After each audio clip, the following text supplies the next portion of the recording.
दोस्तों आज एक J2 मोबाइल आया है। इसके अंदर टोटली साउंड का प्रॉब्लम है, साउंड सब बंद है। ये प्रॉब्लम बता रहा है, तो आपको बताने वाले हैं कि ठीक कैसे करें। सबसे पहले सेटिंग में जाने का,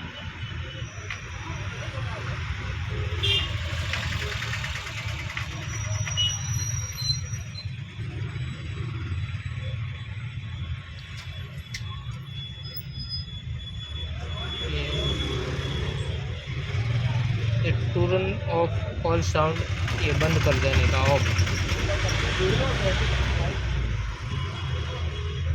ये ओनली एक सेटिंग है, इनकी वजह से पूरा साउंड सब बंद हो जाता है।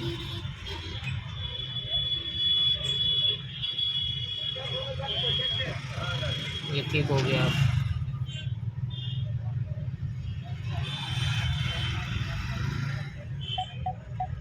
अब साउंड आना चालू हो जाएगा।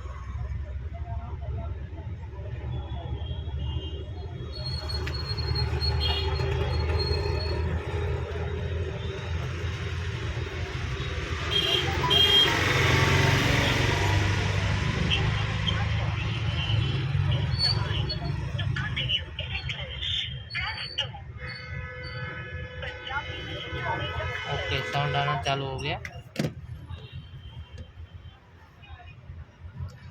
मेरे चैनल को सब्सक्राइब नहीं किया तो चैनल को सब्सक्राइब कर देना ज़रूर दोस्तों।